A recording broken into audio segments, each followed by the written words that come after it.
ಸಂಘಟನೆ ಕಾರ್ಯಕರ್ತನಿಗೆ ದಕ್ಷಿಣ ಕನ್ನಡ ಜಿಲ್ಲಾ ಪೊಲೀಸ್ ವರಿಷ್ಠಾಧಿಕಾರಿಯಿಂದ ಗಡಿಪಾರು ನೋಟಿಸ್ ಜಾರಿ ಮಾಡಲಾಗಿದ್ದು, ನೋಟಿಸ್ಗೆ ಉತ್ತರ ನೀಡುವಂತೆ ಸೂಚನೆಯನ್ನು ನೀಡಲಾಗಿದೆ. ದಕ್ಷಿಣ ಕನ್ನಡ ಜಿಲ್ಲೆಯ ಬಂಟ್ವಾಳದ ವಿಟ್ಲದ ಯತೀಶ್ ಪೆರುವಾಯಿ ಗಡಿಪಾರು ನೋಟಿಸ್ ಪಡೆದ ಹಿಂದೂ ಕಾರ್ಯಕರ್ತನಾಗಿದ್ದು, ಈತನನ್ನ ಜಿಲ್ಲೆಯಿಂದ ಗಡಿಪಾರು ಮಾಡುವಂತೆ ವಿಟ್ಲ ಸಬ್ ಇನ್ಸ್ಪೆಕ್ಟರ್ ಪ್ರಕಾಶ್ ದೇವಾಡಿಗ ಜಿಲ್ಲಾ ಎಸ್ಪಿ ಅರುಣ್ ಕೆ ಅವರಿಗೆ ಅರ್ಜಿ ಸಲ್ಲಿಸಿದ ಹಿನ್ನೆಲೆಯಲ್ಲಿ ಜಿಲ್ಲಾ ಪೊಲೀಸ್ ವರಿಷ್ಠಾಧಿಕಾರಿ ಯತೀಶ್ ಪೆರುವಾಯಿಗೆ ಕಾರಣ ಕೇಳಿ ನೋಟಿಸ್ ಜಾರಿ ಮಾಡಿದ್ದಾರೆ.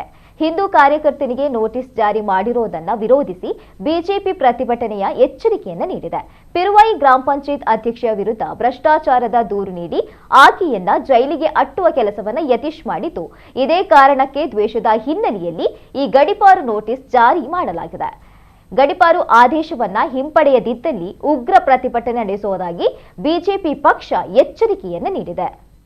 ನಮ್ಮ ಕಾರ್ಯಕರ್ತ ಯಾವುದಾದ್ರೂ ಸೋಷಿಯಲ್ ಮೀಡಿಯಾದಲ್ಲಿ ಕ್ರಿಯೆಗಳು ಬಂದಾಗ ಅದಕ್ಕೆ ಪ್ರತಿಕ್ರಿಯೆ ಕೊಡುವಂಥ ಕೆಲಸವನ್ನು ಕಳೆದ ಕೆಲವಾರು ಬಾರಿ ಮಾಡಿರುವಂಥದ್ದನ್ನು ಕೂಡ ನಾವು ಗಮನಿಸಿದ್ದೇವೆ.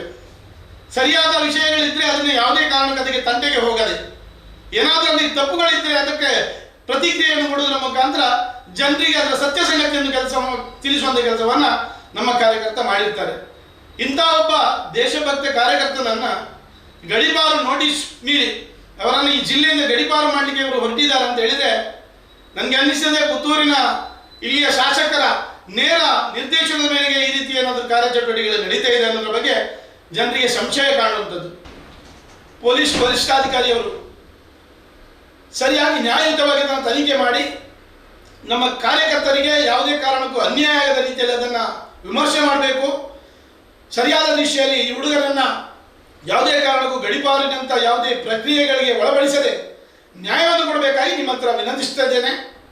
ಮುಂದಿನ ದಿವಸಗಳಲ್ಲಿ ನಿಮ್ಮನ್ನು ಮುಖತವಾಗಿ ಭೇಟಿ ಮಾಡಿ ನಾವು ಮನವಿಯನ್ನು ಕೂಡ ಸಲ್ಲಿಸಿದ್ದೇವೆ.